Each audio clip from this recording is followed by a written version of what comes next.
How are you? I hope that you will be fine and happy. Today we will read this chapter 1, our environment. Okay, so let us start now this chapter, kids.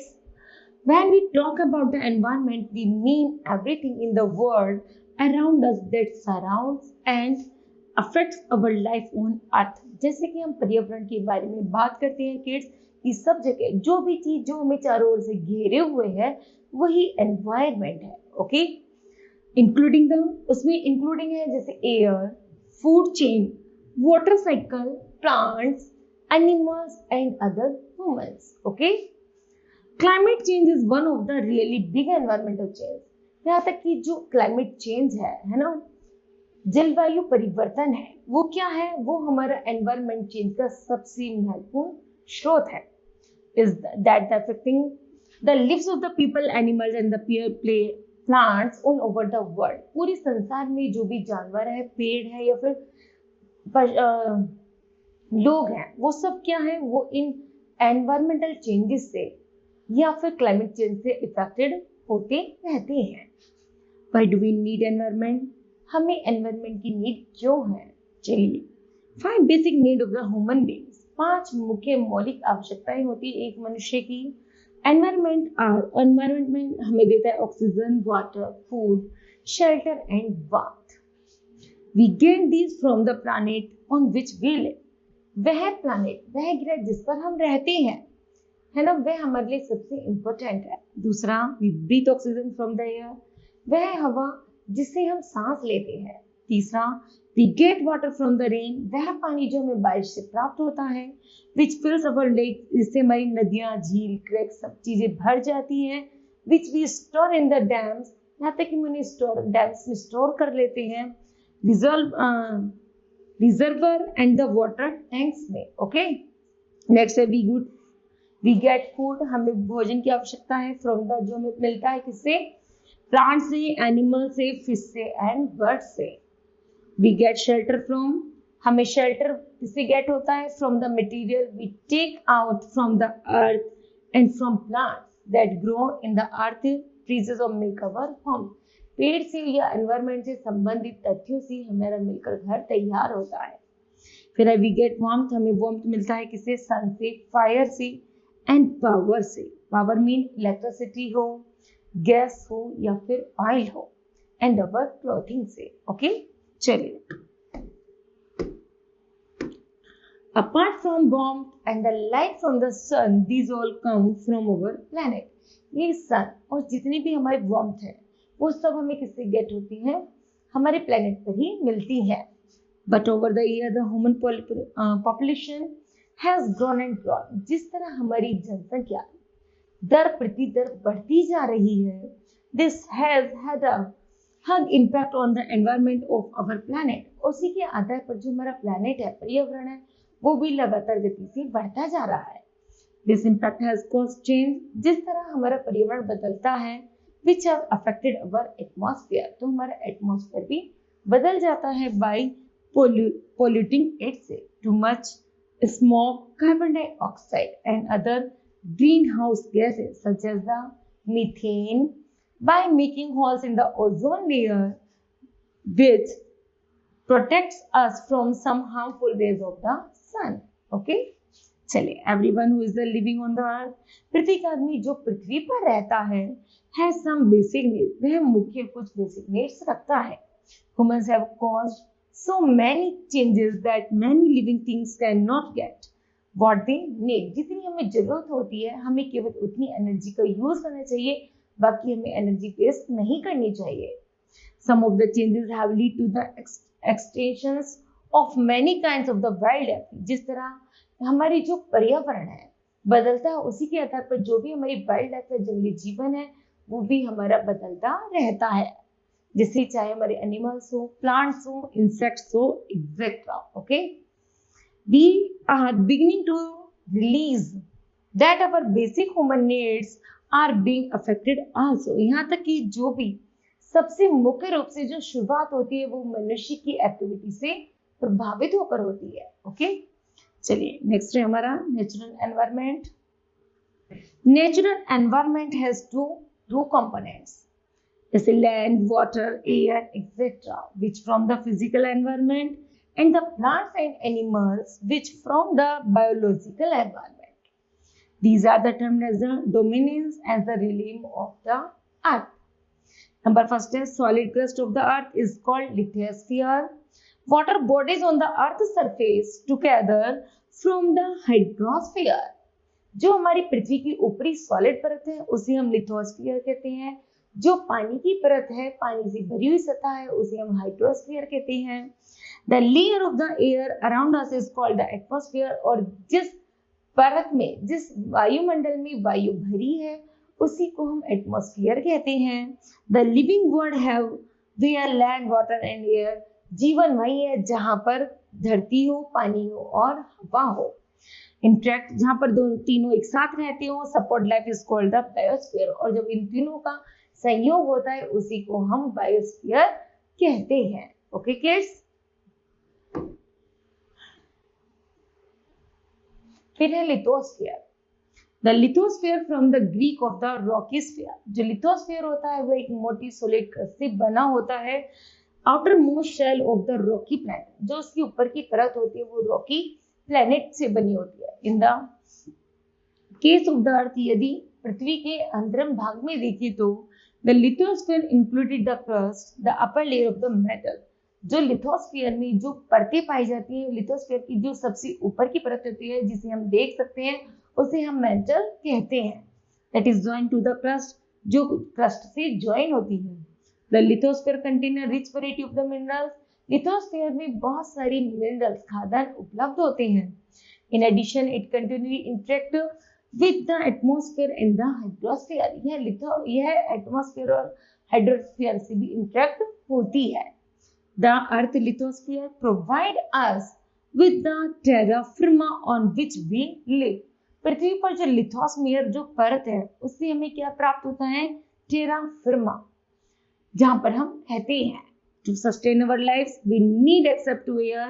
यहाँ तक कि हमें रहने के लिए सबसे मुख्य रूप से क्या चाहिए? हवा, पानी और मिट्टी. And sunlight. We need the ecosystem created by plants. और इसी इकोसिस्टम के आधार पर हम प्लांट्स और एनिमल्स भी प्रोड्यूस, इसी इकोसिस्टम के आधार पर प्लांट्स और एनिमल्स भी प्राप्त हो जाते हैं. The lithosphere gives us access to all the this simultaneously while dwelling on the lithosphere. We are surrounded by air, receiving the sun heats and the light, okay, and have access to the fresh water and the various animals that we use for our domestic agriculture and industrial activities. Next है hydrosphere. Hydrosphere है the hydrosphere consists of all the water on. यहाँ तक कि hydrosphere में जो परत पाई जाती है मुख्य रूप से पानी की परत ही पाई जाती है. And surrounding the earth, the water in the hydrosphere is disturbed among the ocean. जब पानी की जो परत कभी कभी डिस्टर्बेंस हो जाती है, जैसे ओशियन क्लस्टर या आइस कैप द्वारा, या फिर ग्राउंड वाटर या surface water in the water in the atmosphere in the form water vapour द्वारा एंड द क्लाउड्स द्वारा, तो उसी को हम हाइड्रोस्फीयर कहते हैं. The water is present in all the three phases. जो पानी है धरती पर तीन रूपों में पाया जाता है: solid, liquid and gas. Life on the earth depend on the water of the hydrosphere. जो पृथ्वी पर जो जीवन है वो केवल पानी पर ही आधारित है. Earth is known as the water planet for good reason. पृथ्वी को एक पानी का ग्रह कहते हैं एक अच्छे कारण के लिए. More than 71% earth surface is covered with water. क्योंकि मुख्य रूप से 71% पृथ्वी पर पानी ही पानी है.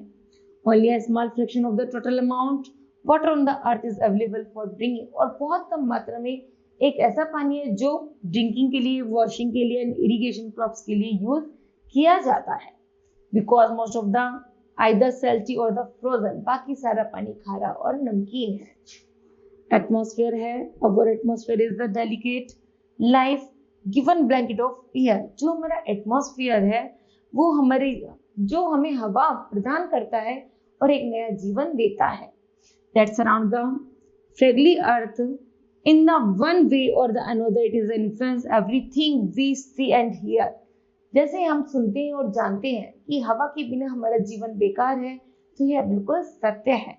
It is intimately connected to our lives, air is with us from birth. Air ही ऐसा है जिससे हमारा जन्म हुआ है, and we can't detach ourselves from its presence, और हम इसकी अनुपस्थिति में एक पल भी नहीं रह सकते। And in the open air, यदि खुले में हवा, we can travel for many thousands kilometre, कई किलोमीटर चलने के बाद in any horizontal directions, but we can move about 8 kilometre above the surface. It causes suffocation. We can be able to survive without food. मतलब हम बिना ना तो खाने के रह सकते और ना पानी के रह सकते for a week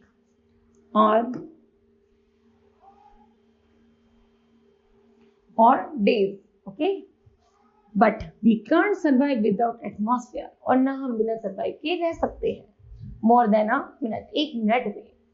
Just a fish are confined to an environment to water. जिस तरह एक मछली बिना पानी के नहीं रह सकती, मर जाती, उसी तरह हम बिना एटमॉस्फेयर के एक पल भी नहीं रह सकते। So we are confined to in the ocean of the air. जो हवा है वह किसी समुद्र से कनेक्ट होती है। Anywhere we go, वह जहाँ भी जाती है, it must go with us. Okay? The earth without an atmosphere would have no lakes or ocean. यदि पृथ्वी पर यदि एटमॉस्फेयर नहीं है तो ना लेक होती, ना ओशियन होते, ना कोई वाटर होता। There would be no sound, ना कोई आवाज होती, ना क्लाउड होता, ना रेड सनसेट होता। The beautiful pageantry of the sky would be absent. Okay, it would be unimaginable cold at night and the unbearable hot during the day. यहाँ तक कि सर्दियों में बहुत ज्यादा ठंड, गर्मी में बहुत ज्यादा गर्मी पड़ती, जो unbearable होती।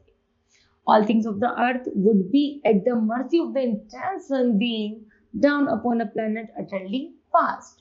Okay? चलिए next है biosphere. The biosphere from Greek words bios का mean है life, spira का mean है sphere, is the layer of the planet Earth where live exists. वह पृथ्वी की वह परत जहाँ पर जीवन संभव है, उसी को बायोस्फीयर कहते हैं। This layer ranges from height up to 10 kilometre, यह समुद्र लेवल से लगभग 10 किलोमीटर के अंतराल तक फैली है। Used by some birds in the flight to depth in the ocean, such as the Pluto Richo Trench at more than 8 kilometre deep. यहाँ तक कि जो कुछ ऐसे पक्षी होते हैं जो समुद्र में लगभग 8 किलोमीटर गहराई में चले जाते हैं। These are the extremely, however, in the generally the layer of the earth containing life is thin. The upper atmosphere has little oxygen and very low temperature. Okay? While oxygen depth, ocean की गहराई में greater than 1000 metre are dark, अंधेरा और ठंडापन है। In fact, it has been said that the biosphere is like the peel in the relation to the size of an apple. यहाँ तक कि जो बायोस्फीयर है वो एक किसकी तरह, पील की तरह है, जो किससे जुड़ा हुआ है, एक एप्पल के आकार का। The biosphere is unique. Biosphere एक क्या है, यूनिक है। So far there has been no extent of life elsewhere in the universe. Life on the earth depend on the sun. Life किस पर डिपेंड है, सन पर। Energy provided as the sunlight is captured by plants, some bacteria and the protists in the marvelous phenomena of the photosynthesis. The captured energy transforms carbon dioxide in the organic compounds such as the sugar and the produced oxygens. The vast majority of the species of the animals, fungi, parasites, plants and the many bacteria depend directly or indirectly on photosynthesis. Okay? Next is human environment. Human beings form the most important parts of the environment. They not only interact within the environment. ये केवल environment से interact नहीं होते बल्कि but also modified is according their needs. अपने अनुसार भी ये बदलते रहते हैं. Early man lives in the natural environment. जिस तरह आदि मानव जब इस पर्यावरण में रहा and adapted himself to the nature around him, तब उसने प्रकृति का अराउंड क्या एनवायरमेंट स्वीकार किया और अपने अकॉर्डिंग उसे बदलने की कोशिश की। But today man is different, his needs have grown. लेकिन आज का जो मनुष्य है उसकी आवश्यकताएं जैसे जैसे बढ़ती जा रही हैं, and in the order to meet his growing demand, तो उसकी मांग भी बढ़ती जा रही है। Man has modified the environment, man क्या कर रहा है, अपने अकॉर्डिंग अपने एनवायरमेंट को चेंज कर रहा है। This has affected and the change several ecosystem, जिससे परिस्थिति तंत्र बिगड़ रहा है। It has resulted in disturbing the ecological balance, जिससे सबसे ज्यादा यही कारण है इकोसिस्टम का डिस्टर्ब होने का। The degrading the environment, environmental degradations has disastrous effect, और सबसे ज्यादा विनाशकारी प्रभाव वहीं पड़ते हैं। Man must be sensitive to environmental issues and must learn to protect the environment. He must maintain the balance between natural and human environment and learn to live in harmony with natural. He must use the resources wisely. He must protect and preserve them for tomorrow.